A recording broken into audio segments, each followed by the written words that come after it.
Hello everyone, this is Zeeebo and welcome to this AFK journey video. So for today's AFK journey video, we're gonna do some double tiles testing for the Guild Supremacy glyph shape boss right here. So for this glyph shape boss, we finally gotten our double tiles, and according to some of the replays I saw, this was the previous best team setup with the Maulers as well as Sinbad being the hypercarry. However, after we unlock the Mauler double tile right here, the positioning of Mikola on the second Mauler tile actually disrupts the positioning and then forces Mikola to go all the way on the right hand side. So what happens is that when Mikola is all the way on the right hand side, Sinbad, who is going to be moving around a lot, might not be able to benefit from Mikola's buff, and that would actually cause a loss of damage. And therefore, in terms of the positioning for the Mauler double tile, I think we probably need a better position, which is what we're trying to test today, as well as see whether or not we can come up with a better team in general. However, if you are still on the single Mauler tile, right below level 20, then this would still be the best positioning. So what happens for this team is Mikola will run to the left hand side over here, where Sinbad will be in the middle, and then Shakir will be jumping over here to provide the full aura coverage for your Sinbad, who is in the middle of the boss fight over here. So that will be the for the single tile. If you have this setup and you are still on like one tile for your factional talent, then that is still the best team. But then based on the replay shared by other players, this setup over here with the Mauler double tile is not the best one. So we are gonna sort of do some changes to it to see whether or not we can come up with a better team. So right now, my guild over here, Inverse as well as what, I think they're still using the old team setup, which is this one over here. So according to like all the past performances of all the different units, I think OD is actually a pretty good damage dealer, making OD a pretty decent prime carrier for the carrying, because prime carriers actually get 40% more damage right here. So I'm going to put OD in this tile, and then I'm going to put Shakir here, and then put Mikola here. So the rationale for this is such that Mikola will be running to the left hand side. So when she casts her sphere over here, she will be able to benefit our Sinbad, who could be in the middle or just slightly beside her, while also probably covering our OD in the process as well.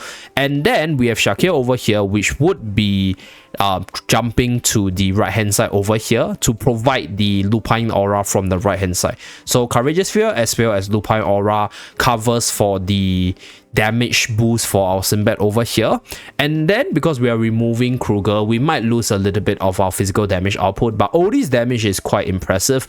So I think if OD is able to benefit from the buffs of both Shakir as well as Mikola, we should be able to still hit quite hard against the boss over here.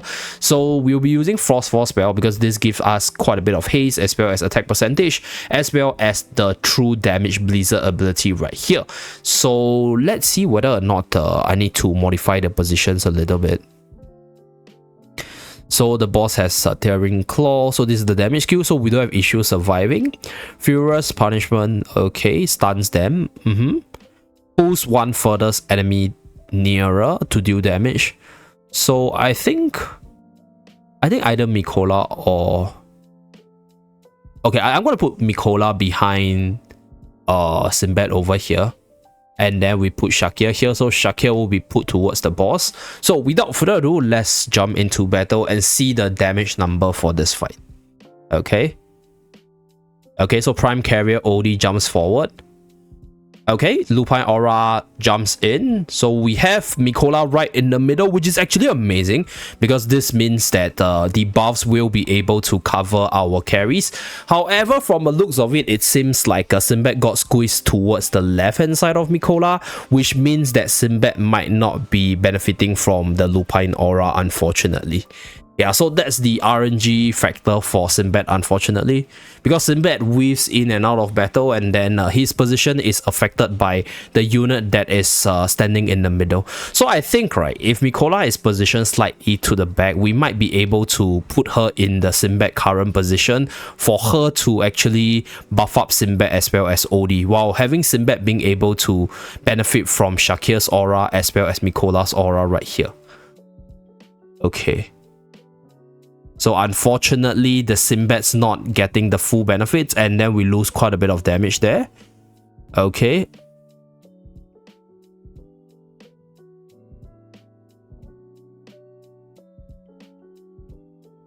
Okay, so 297.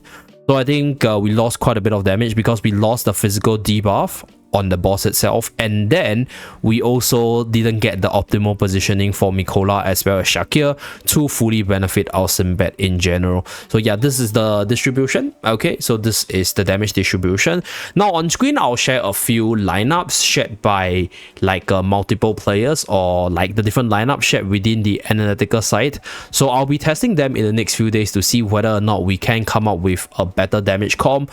But right now this comp over here covers 290 plus build, which is far from inverse damage over here. So I guess this is not the most optimal one in terms of positioning. Now let us run through the few comps that are done by the Analytica side in terms of the Guild Supremacy. Okay, so on screen right now, these are the different team comps shared. So on screen, the left hand side 3-star comps, they are sort of like the highest damage comps so far, but I haven't had the opportunity to test the light barrel one myself, so I'm gonna sort of reserve that.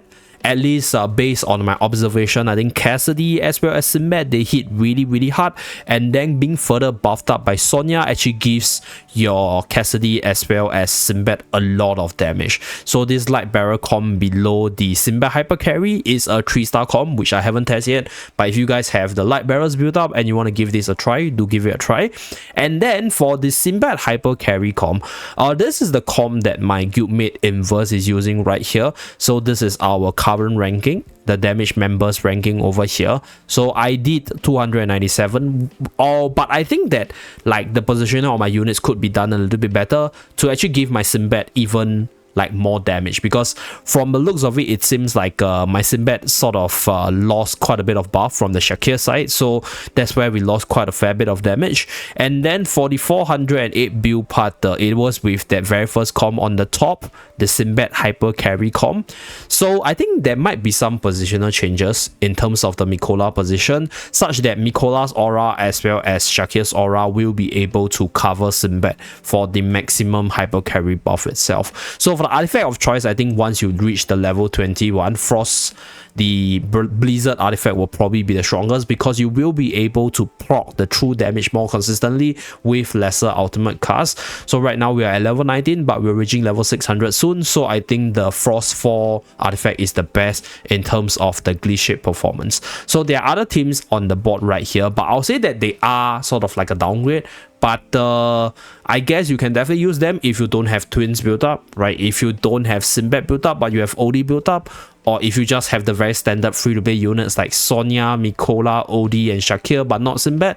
So the 2-star team is also quite a powerful team in general. So for the other teams itself, I actually haven't really seen how they perform in terms of the damage ranking, at least at this current difficulty, so I'm not going to talk too much about them. But if you have these units built up all the way to the Supreme Plus tier and you don't have the other units from the best teams itself, do give all these different units on screen a try to see whether or not all this team works better for your own account. So that's it for this video. Thank you very much for tuning in. I'll be updating the best damage comp tomorrow or in the next few days if I'm able to get my hits onto the boss itself, and then talk about the most optimal positioning. And that's it for this video. I'll see you guys again for my next video.